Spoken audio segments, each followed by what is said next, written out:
Welcome everyone to today's webinar on mitigating poor bereavement outcomes and supporting staff during COVID-19.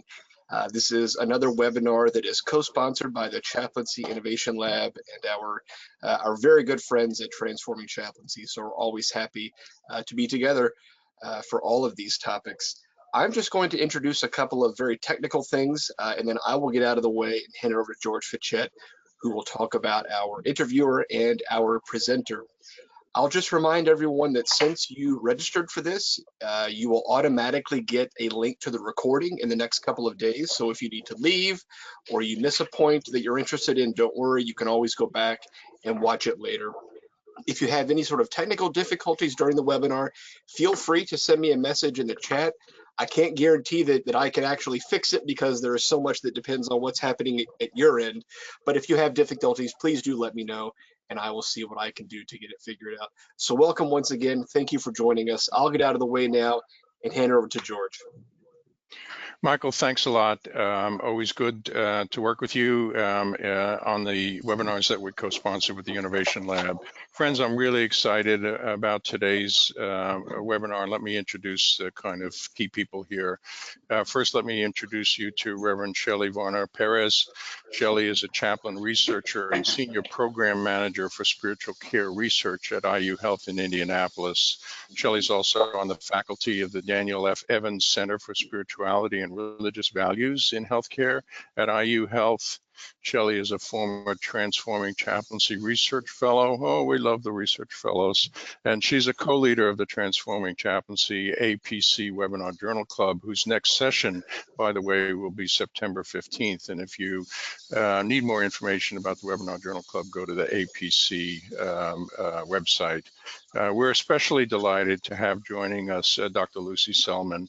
Lucy is a senior research fellow in palliative and end-of-life care research group in population health sciences at Bristol Medical School at the University of Bristol in Bristol, UK. Dr. Selman's clinical research interests are primarily related to palliative and supportive and end-of-life care. Prior to joining the University of Bristol, she worked for 11 years at the Cecily Saunders Institute at King's College London, where she completed her PhD in palliative care. Lucy, when we think about PhD in palliative care from the Cecily Saunders Institute, it's like you actually got trained at the Vatican. You know, it's like the most holy place it could have been, is it, right? Lucy is widely published in this field with a specific focus on psychosocial and spiritual aspects of the illness experience and of care provision, decision-making and communication, family caregiving, cultural factors in care provision, and end-of-life care education and training.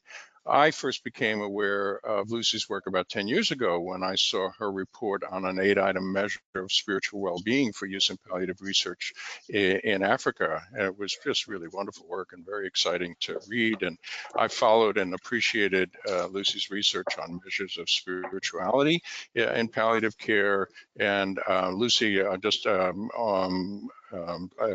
multiple times I've actually cited the research you did on the survey of palliative care practitioners' priorities for research about spirituality and palliative care. I think that's just really very informative and very helpful to see that. When I saw the report about your recent Journal of Pain and Symptom Management paper on bereavement support on the front lines of COVID-19 recommendations for hospital clinicians, I just immediately said, oh my gosh, we have to see if Lucy will do a webinar for us about that. So I called up Shelley and I said, let's talk to Lucy and see if she'll do this. By the way, this paper was among the top 5 Journal of Pain and Symptom Management papers cited in social media in August 2020. So Lucy's not only just a rigorous researcher, she's actually a palliative care research rock star, right? And so really delighted to have you with us for this conversation, Lucy. Thanks for joining us. Shelley, Lucy, I'm going to turn it over to you. Thank you, George, for that introduction. And Lucy, it's wonderful to have you with us today. I was very excited and George introduced me to your work and specifically this article and very timely information for us to consider. So I really appreciate you joining us today at the evening time in the UK for this conversation. So the structure today will be that I will spend about half an hour interviewing Lucy and asking her some questions about her article. And then there will be an opportunity for us to take your questions that you can type in the questions box, so that you can have access to the article that we're going to be basing our conversation on today. The slide that you should be able to see has a QR code for you to be able to pull up that article on your own computer or device. So in Lucy's recent publication in the Journal of Pain and Symptom Management, she highlights several risk factors which can lead to prolonged grief disorder, post-traumatic stress, and other poor bereavement outcomes among relatives. And she also describes frontline staff, the potential for moral injury and distress. So there's this sort of dual approach looking at both relatives' distress and staff distress. So today we want to talk a little bit about those risk factors for poor bereavement outcomes. And particularly, I want to focus our time on her evidence-based recommendations made in the article, because I think all of us are still learning about COVID and very interested in how we can help with the bereavement process to mitigate those poor outcomes. So it's not that difficult to situate chaplaincy and spiritual care in the context of this topic. Certainly chaplains are providing spiritual care to patients and families at end of life, which is completely central to the recommendations in this article. Chaplains are also assisting in formal and informal ways in advanced care planning, communication with families, and navigating telecommunication during COVID-19. I know for myself and the chaplains at my facility, these are skills that we have learned and improved rapidly since March. In the introduction to her article, Dr. Selman identified the number of COVID-related deaths globally as over 190,000. This morning, when I checked on the Johns Hopkins COVID dashboard, the number of global deaths is 4 times that number at 860,000 deaths. We are learning, and yet there is so much unknown. And we appreciate this opportunity to speak with you today, Lucy, about evidence-based recommendations and resources. Do you have any comments you'd like to add here about your research focus and relevance for a spiritual care audience?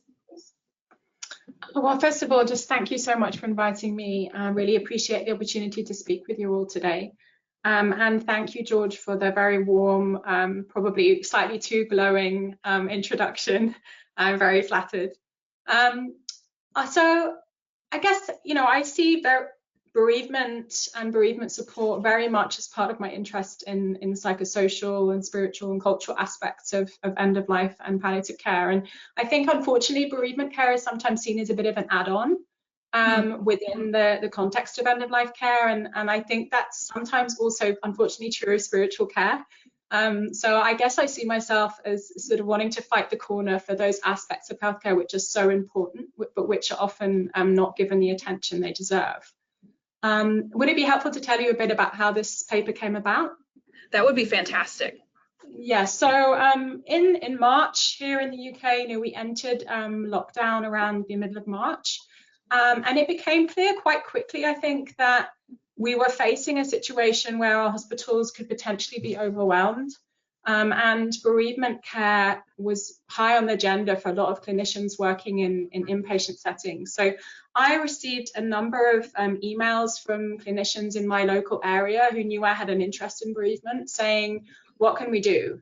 Are there any practical tips? What does the evidence say? What can we do? Like, we want to revisit our bereavement leaflets. We want to provide resources for family members, but we didn't really know where to start. So I initially just came up with a list of bullet points. So I did some searching through the literature, and I thought, actually, there are some key things that we know we can do. And there's also key things where we can say bereaved relatives are going to be finding these aspects particularly difficult. For example, obviously, social distancing, the infection control requirements. So the paper really started as me trying to respond to a clinical need locally.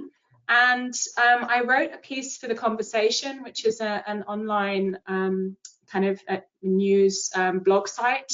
And that was picked up by a lot of different people as well. And I got clinicians contacting me because they'd read the piece that I'd written on The Conversation, which was about kind of grieving during the pandemic. So with my colleagues that I used to work with at King's, we decided actually, let's write a piece on the evidence around bereavement support. Because although, you know, this is a new pandemic, bereavement is not new. And there's been research going on in hospital settings and looking at how we can best support family members for many years. So we thought we could look at the different bodies of research and try and learn and adapt what we know from the evidence to give some kind of concrete evidence-based recommendations for those working on the front line. So that's really how this paper came about.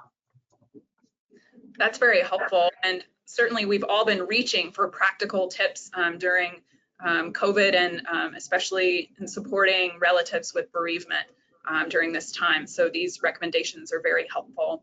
Can you say a little bit more about how you came to be concerned about religion and spirituality as part of your research? Yeah, of course. So as George mentioned, I now work at the University of Bristol, which is in the west of England.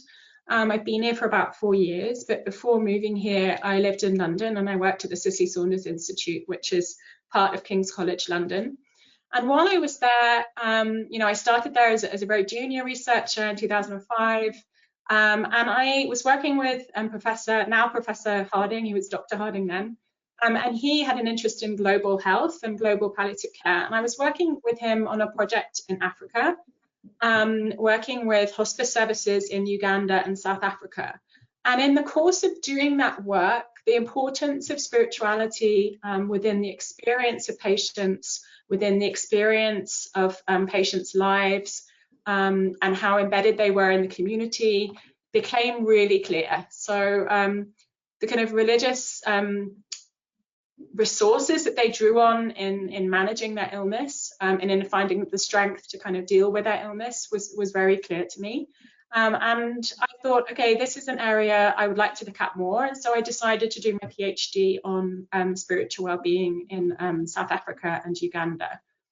My PhD, which George mentioned, it was a mixed method study. So I looked at sort of levels of spiritual well-being.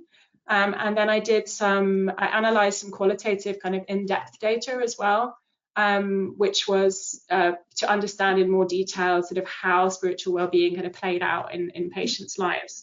And what I found is of people receiving palliative care across a number of hospices in South Africa and in Uganda, about a quarter were experiencing spiritual distress.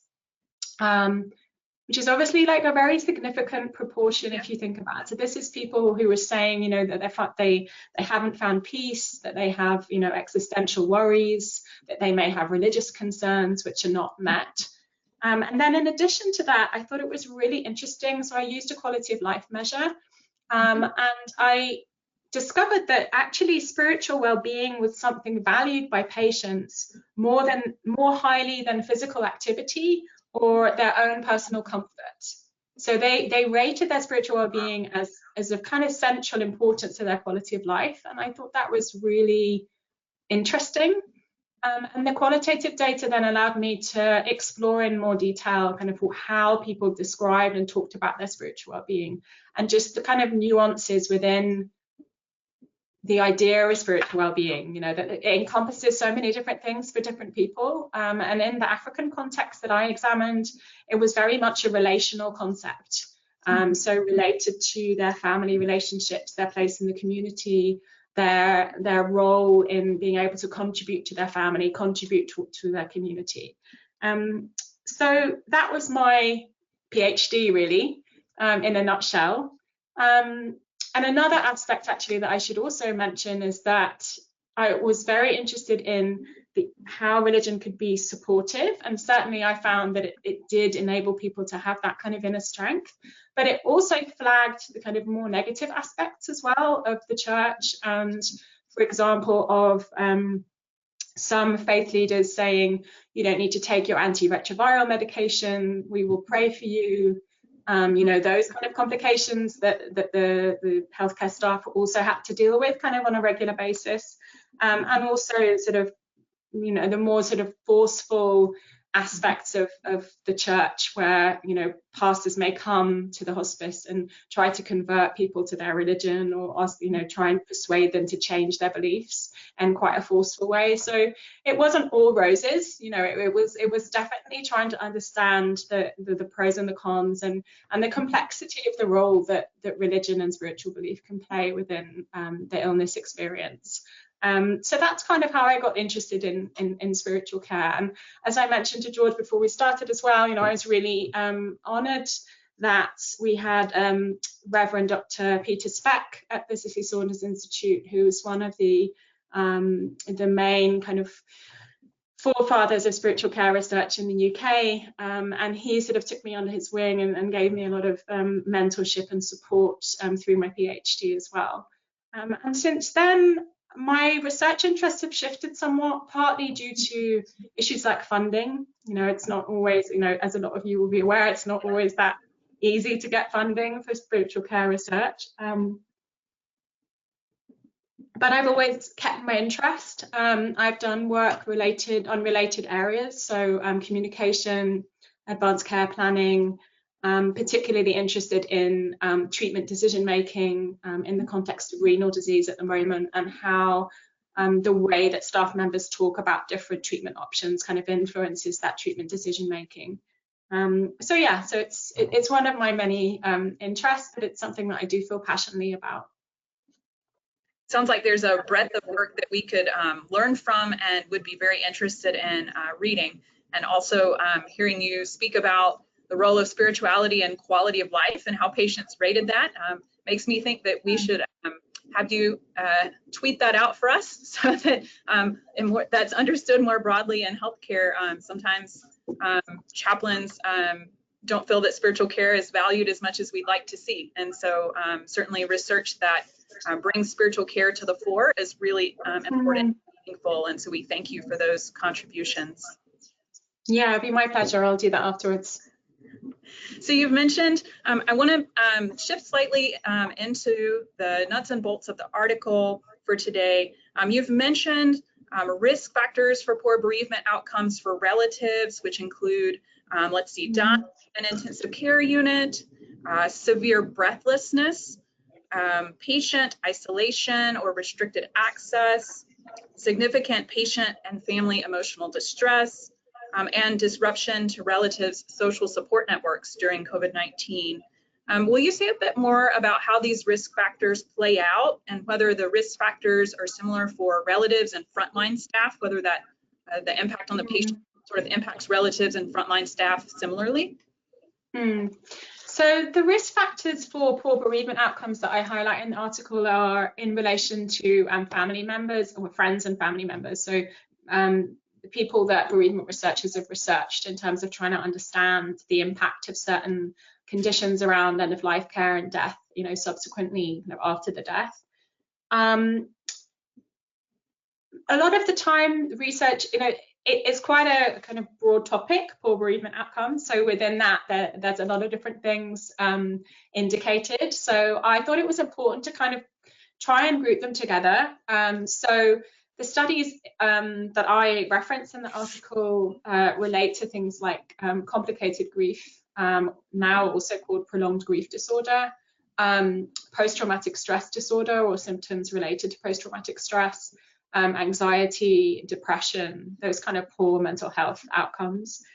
And then in addition, there's research that's been done looking at sort of satisfaction with end-of-life care among bereaved family members. So we also drew on some of that research in terms of trying to highlight what's useful and what is not so useful for bereaved family members. And can you say a bit more about prolonged grief disorder? So prolonged grief disorder, I'll read the definition. So it involves intense symptoms of grief that endure for more than 6 months after loss, separation, distress, intrusive thoughts, and feelings of emptiness or meaninglessness. So there's a sense with prolonged grief disorder that people may feel stuck in their grief, like they're unable to, you know, find any kind of happiness, they're unable to find any sources of meaning, you know, that they may kind of just start feeling very bereft and I guess bereft is the right word, you know, they are, you know. It's tricky because bereavement itself is, you know, it's a natural part of life. It's something that all of us will face at some time. So it's important that we don't kind of pathologize that. But equally, I think the work that's been done around prolonged grief disorder is really helpful, because it does flag that there's about 10% of bereaved individuals who do require specialist support to help them in going through what can be an extremely distressing, heartbreaking time. And certainly the relatives we support, we hope that they do not find themselves in a situation with prolonged grief disorder and or sort of other mental health impacts if possible. So can we talk a little bit about some of those recommendations to mitigate those bereavement outcomes, especially before a patient's death? I'm going to shift our slides so that folks can see the table 1 from your paper that has some very helpful recommendations. And if you could just talk to us about a couple of those. Sure, yeah. So there are a number of things that we can do before a patient's death. I flag in the article the role of advanced care planning. I don't want to talk too much about that in detail, because it may not be something that chaplains see so much as their role, but I think that is really important. And we know that where planning has happened, and family members feel like they've been included in their planning, that helps them in their bereavement. A major kind of, I guess, cluster of things in what you can do before a patient's death relate to communication. So first of all, I wanted to draw attention to the recommendation around family members having their names and contact details of you know, someone they can contact that knows the patient, that kind of has their case in mind, that can kind of advocate for them and find out information that they may want. I don't know if that's on the next slide, actually. Let me see.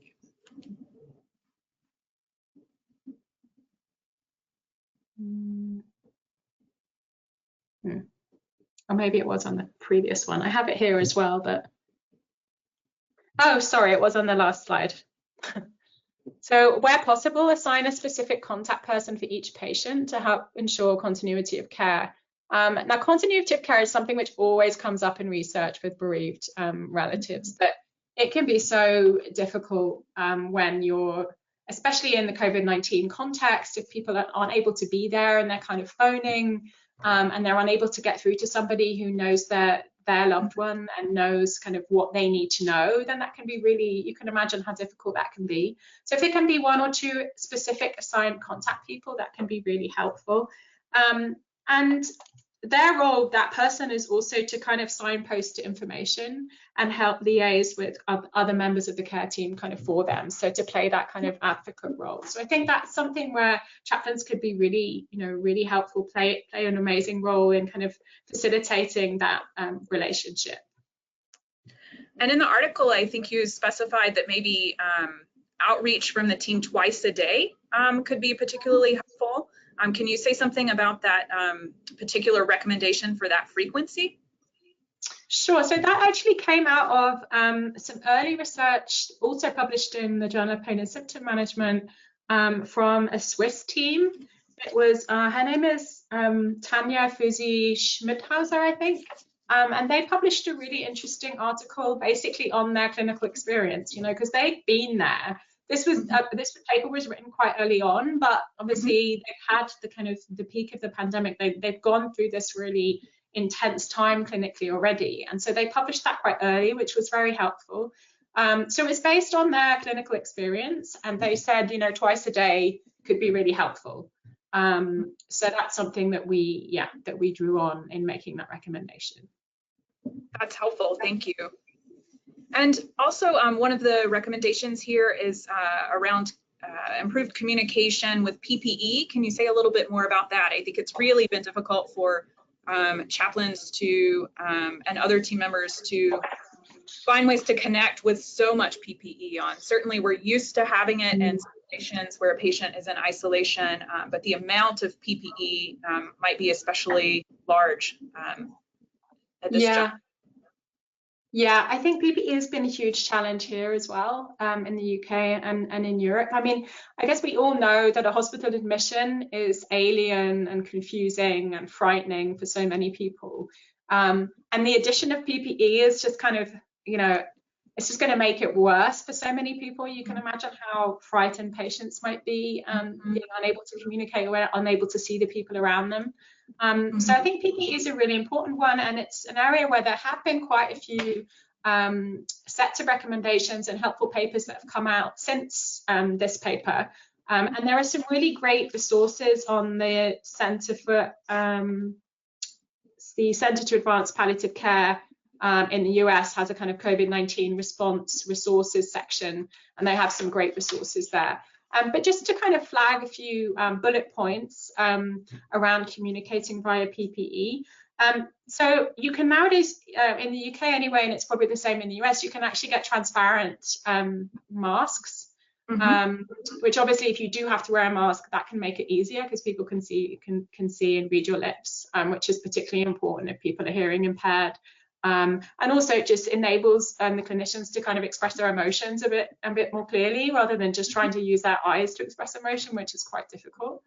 So it depends where you are. It might be that people are just wearing a visor, or that, you know, or they could have a mask on, a transparent mask, I think can be really helpful.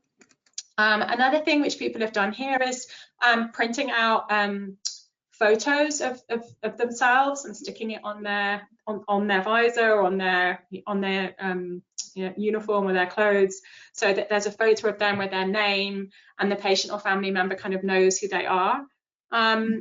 And then in terms of communication itself, I think, you know, I think it's even more important to kind of attend to your gestures and your body language, and kind of projecting warmth into your voice. You know, when you're probably having to kind of overemphasize everything you say as well to kind of try and break down that barrier and make it more easier for people to hear. So I think speaking really clearly, but also trying to bring in that emotion is important, especially, you know, in the work that you guys do as chaplains. It's even more important.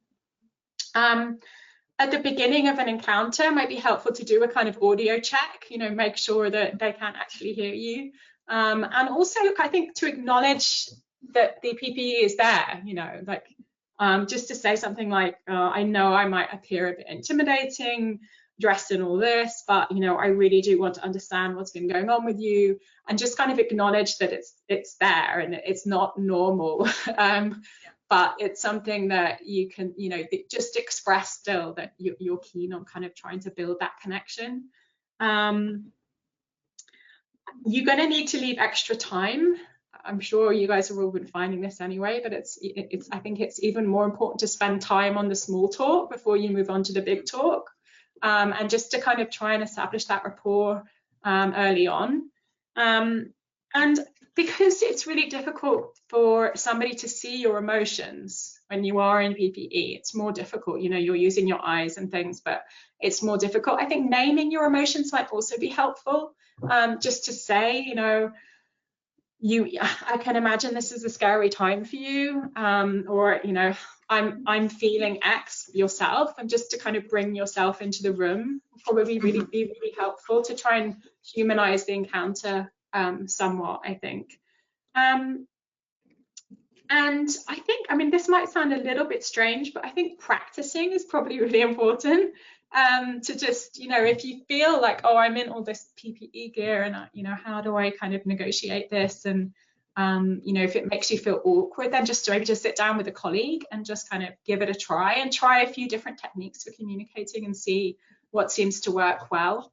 So I hope that's helpful. But I would also say, you know, go and have a look at the resources out there on the web as well, if it's an area that you feel you could do with a bit more advice in or support with. And I believe on your recommendation table, which is table 2 in the paper, there was a resource for communication cards actually that can be used. So yeah. Oh, sorry, I forgot to mention those. Can have a look at those as well. Yeah, so those are card medic cards, which were developed by some clinicians in the UK based on the experiences of actually a patient who had survived an ICU admission with COVID-19. And they're basically, it's a free resource. You can go to the Cardmedic website, and they're digital communication tools, which you can look at on a tablet or on your phone, and the patient can read it. And so you can, so it's sort of like, you know, it can be really helpful if someone is hearing impaired, or if the barrier, the PPE barrier is really tricky. There's certain topics you can look up, you know, certain topics of conversation that you might want to raise. There's 10 different languages, and there's also a kind of read aloud function. So if someone's unable to see, then, you know, then you can use that function. So yeah, you know, check it out and see. It might be helpful.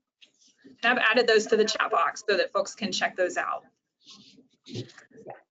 Let's talk a little bit about mitigating poor bereavement outcomes after death, the second portion of Table 1, because there are also some very helpful suggestions there, especially I know a lot of chaplains assist with bereavement programs in their hospices or hospitals or in healthcare systems. And so I think it's helpful to talk a little bit here. Would you highlight a couple of those recommendations that you'd like to point out for us? Yeah, sure. So I think chaplains can play a really useful role in the signposting. So there's 3 different ways that I've kind of flagged signposting there. So one of them is around flagging bereavement services. So create a COVID-19 bereavement leaflet which signposts relatives to local bereavement support, which might be available. And this includes obviously web forums, web chats, you know, there's mobile apps you can use now as well. There's lots of different types of support that people can access. And I think that's really important because everyone's different and they like to access support in different ways. Then the second kind of area for signposting is local support services for bereaved people or those who are socially isolating.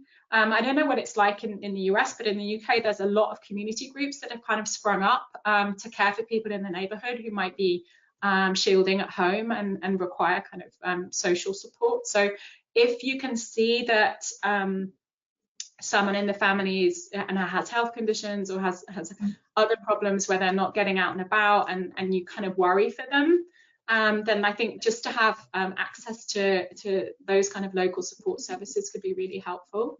And then the third area was around sort of information and guidance on registering the death and arranging a funeral or other type of service, including any support that might be available for funeral costs.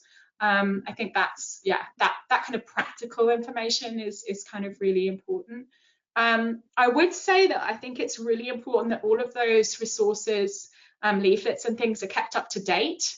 Because I think that's one problem, is that things change quickly and services go out of, you know, they stop work, they stop functioning, they stop providing their services. And, you know, I've actually had the experience myself. I was bereaved in a hospital setting and I was provided with a bereavement leaflet and kind of sent home.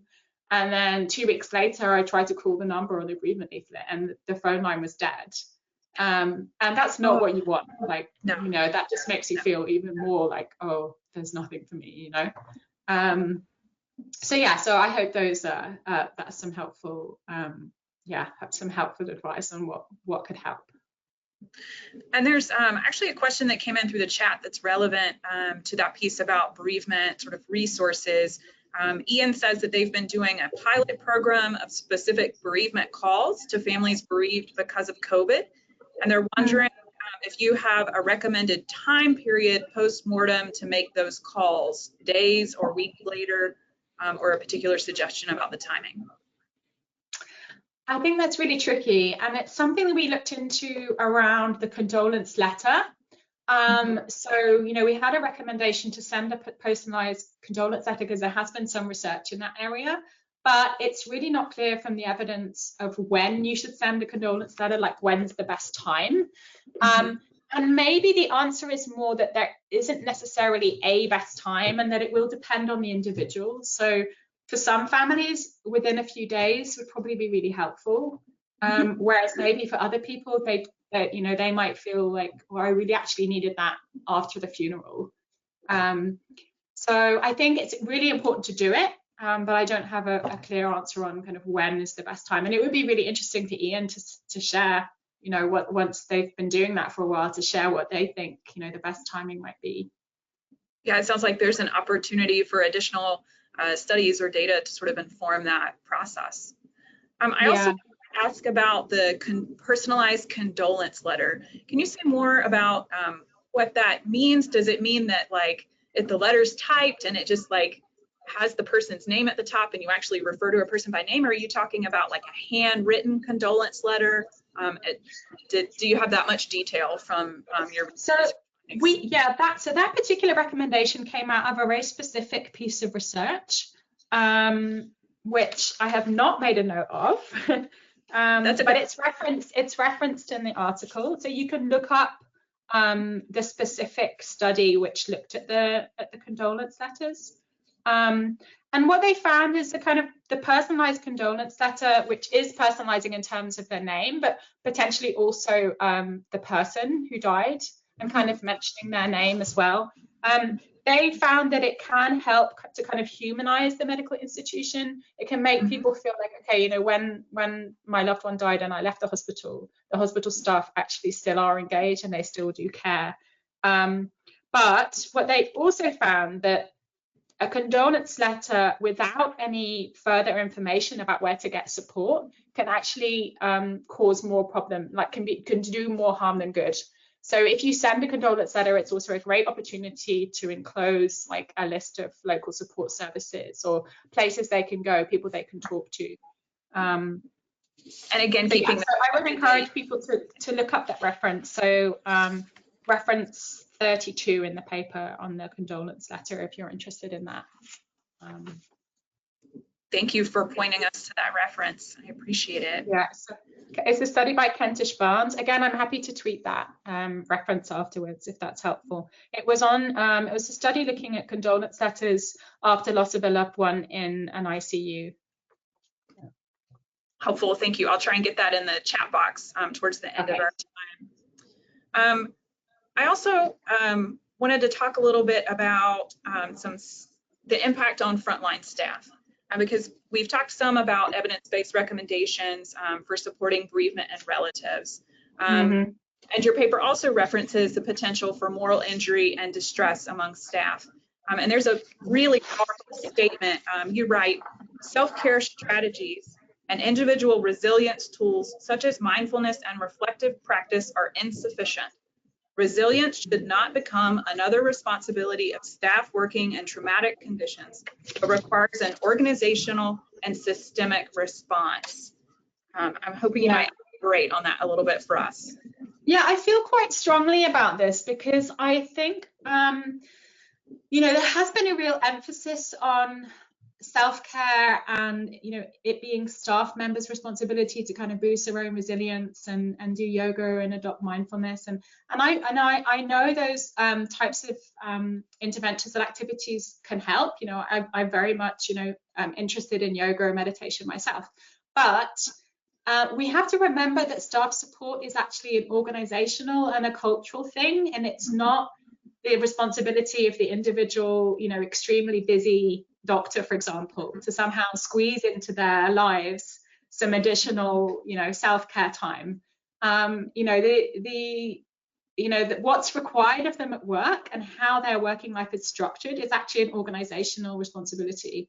And the support needs to be available for them within the organization in which they work. And they need to feel, I think, you know, especially going through such a tough time dealing with COVID-19, staff need to feel like the organization they work for has their back and cares about their mental well-being, cares about their physical well-being. You know, will be able to provide enough PPE, will, you know, actually be able to provide them some support resources to deal with this, you know, what can be extremely traumatic aspects of work. And then writing this section, I did want to flag, because I think it's a great resource. So the book, A Field Manual for Palliative Care and Humanitarian Crises. So that came out by with Oxford University Press last autumn.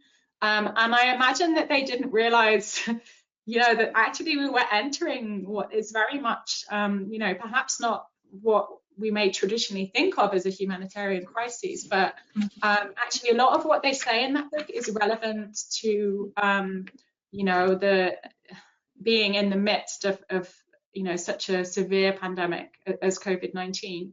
And they've actually made it open access, so you can read the book chapters online for free, which is brilliant. And there were 2 chapters that I drew on in particular. So one was a trauma-informed response to working in humanitarian crises, which focuses on the providers. And then there's also a very interesting chapter on spiritual care and kind of cultural and ethical aspects of care, which I also found interesting. So I would recommend that. And was that listed in one of the references, or that's in the recommendations table? Folks are asking me to put it in the chat. It's in the references. So it's referenced in 39. Okay, I'll put that in the chat. 39. That's one of the chapters. And then there's another, the other chapter is also referenced somewhere. I can't see that right now. And we're getting questions in. I think we're ready for some participant questions. So I'm gonna pitch one of these to you, and then I will chat box for folks. Marvin writes, I like Lucy's comment about not pathologizing grief. What do you feel about this in connection with modern popular world culture? Do we pathologize death, and should we? Oh, that's a big question. It is a big one. Yeah, Marvin, I think it's, I think as working in the end-of-life care research field, I think that public engagement around death and dying and bereavement is really important, and trying to kind of shift our cultural attitudes to be more open to talking about death and dying, and to feel more confident in responding to bereavement and responding to serious illness is a key thing that we should all be trying to do as people interested in this area of work. The point around pathologizing bereavement, it's a tricky one, because we shouldn't pathologize something which is a natural part of life. But I think because it is a natural part of life, some people, perhaps if they haven't experienced a post-bereavement, they don't quite realize that it can be intensely distressing. It can be totally transformative of your life. And it's a huge thing to go through. So, it even has positive aspects, I would say. Once you've been through grief, you can kind of look back on it and think, I'm here because of that difficult experience I had. But that doesn't mean that when you're in it, it's any less difficult and potentially traumatic. And I would say that, we know that there's this 10% of people who require specialist support, mental health services to kind of process their grief. And then there's a huge number of people who actually get by with support of family and friends. But at the same time, family and friends don't necessarily always know the best things to say and the best way to support people as well. So I think you need to kind of, I think there's 2 things. There's normalizing bereavement, normalizing grief and death and dying, and kind of encouraging people to be more vocal and open about those things.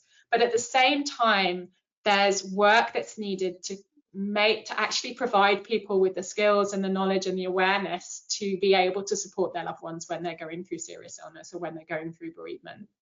So I think it's both. Wonderful, thank you. One of the people wrote that one of the questions we got was about whether there's a difference between a condolence letter and a bereavement card. They said their institution sends a bereavement card that all chaplains sign, but it's not in a letter format, and if there's a specific format that's come up in the research that you've read or done. So in the Kentish Barnes papers on condolence letter, they actually, you can actually see as an appendix what their condolence letter looked like, I believe. They have 2 papers on that study that I've referenced in there. But I would see a bereavement card is very similar to a condolence letter. I suppose it depends also on how much, whether the bereavement card is personalized. I would see that as more important as whether it's in a card format or a letter.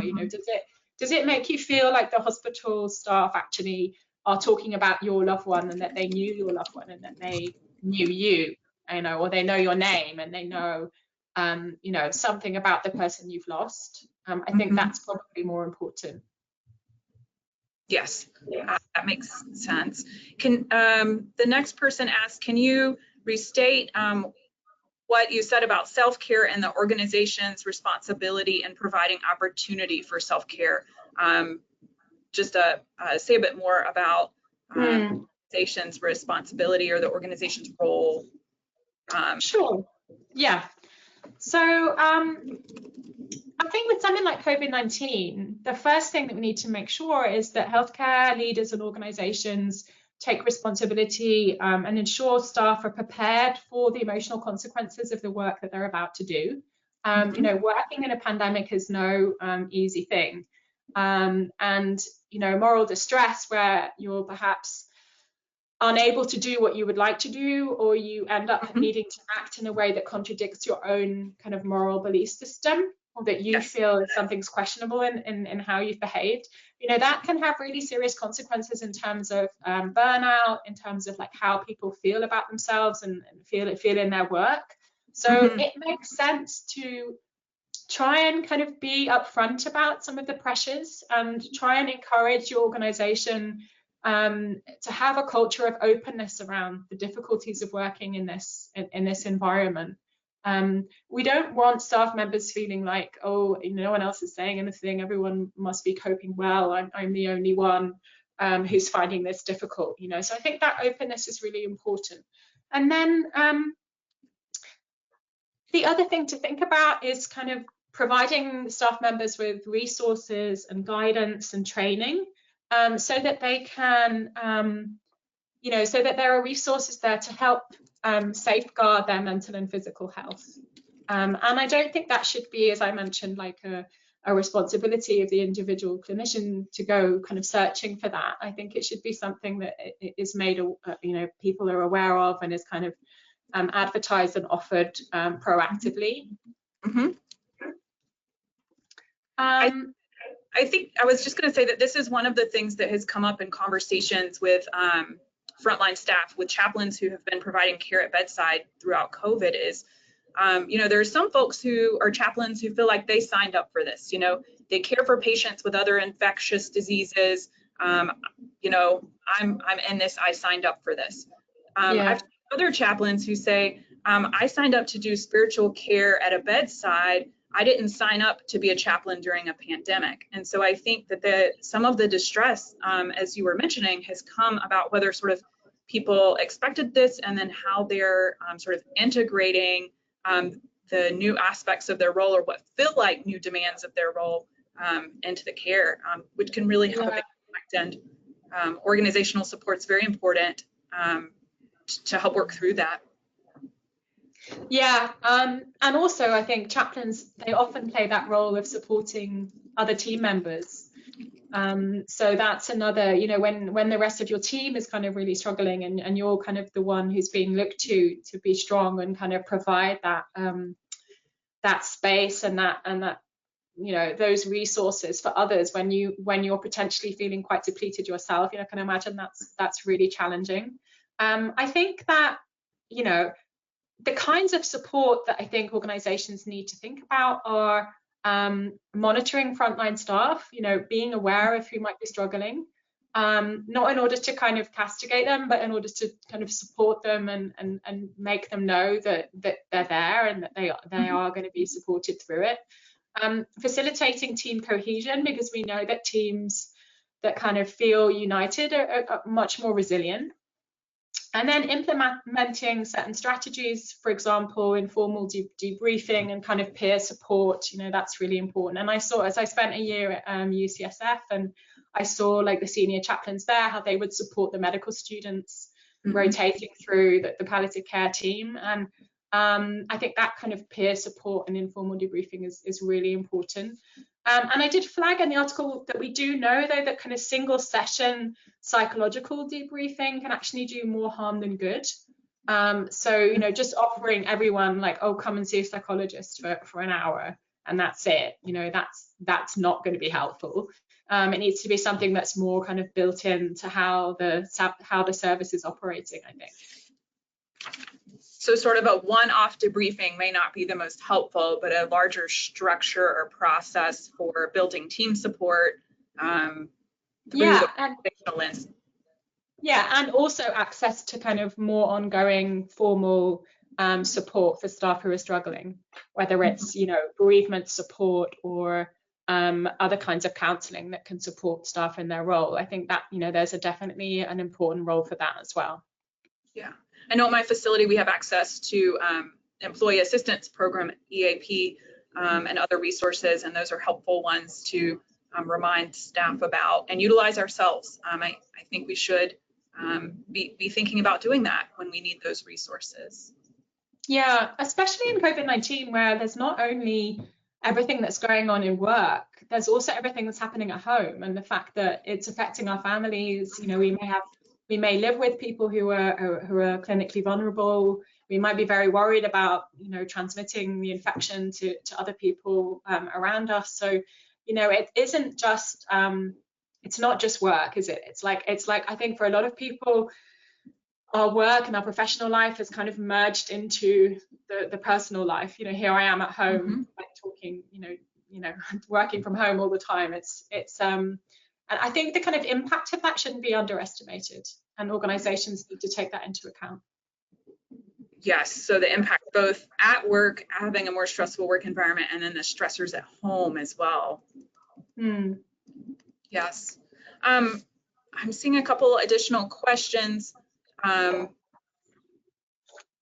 There's a question here: how does a chaplain straddle the line of providing debriefing and emotional support to staff while also advocating for better and more humane working conditions for frontline workers? Do you have suggestions? It's challenging. I mean, hats off to you guys who are working, you know, in the current environment. I think it's incredibly tough. I think in general, to have a kind of senior champion is always helpful when you're trying to bring about kind of organizational changes. You know, easier said than done, and I understand, you know, that's not always possible, but you kind of need to get some senior people behind you, don't you? You kind of need to get the buy-in from the powers that be, which is not always easy. But I hope that, I hope that many of you do feel that you're getting support from the organizations you work in. Yes, and I see a couple of just comments, not necessarily questions. Someone posted that in the UK, a question actually, in the UK, do funeral homes have chaplains on staff? I don't believe so, no. I think that in the UK, funeral directors play an important role in bereavement support. So a lot of them, you know, see the bereavement support very much as part of what they do. So yeah, I mean, I'm not an expert on the kind of funeral industry in the UK, but I don't believe that they do. They have celebrants and chaplains that they work with in terms of, you know, delivering services.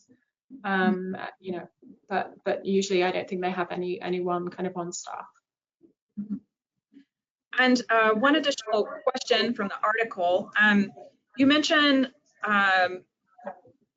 relatives feeling guilt over possibly transmitting the disease, and that being part of a grief process potentially, which is a unique aspect of COVID bereavement, really, I would identify. Can you say just a little bit more about this and how it might be approached? Well, I'm not a chaplain and I'm not a psychologist either, so I wouldn't want to give you like practice recommendations for how to deal with that.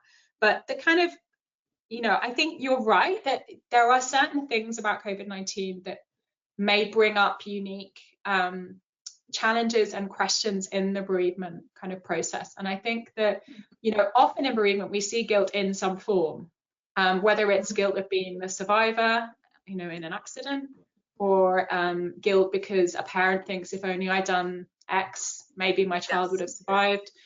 So I think guilt is part of grief and bereavement, and it certainly plays a role in sort of more complicated cases of bereavement.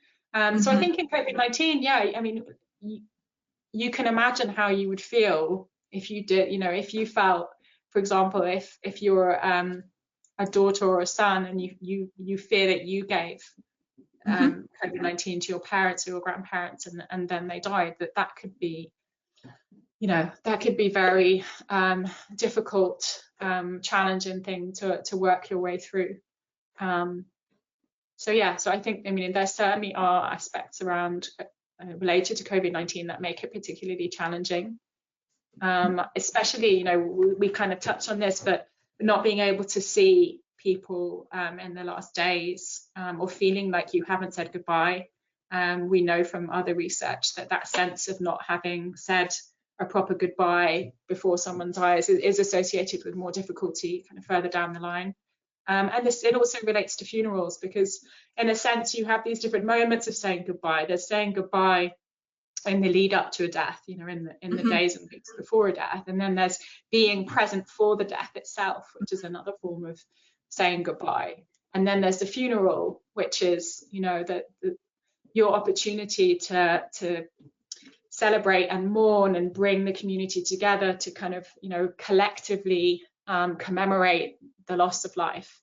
And COVID-19, it disrupts all of those three different levels of saying goodbye. They're unable to see in the run up, they're unable to be there and care as they would in other situations. They're often unable to be there for the moment of death. And then again with the funeral kind of afterwards. And one of the things that was happening, like in the UK at the time when I wrote this and when we wrote this, was the inconsistencies across the country. So I think there was a sense of, in some hospitals you could get access and you could visit your loved one. In other hospitals, you couldn't.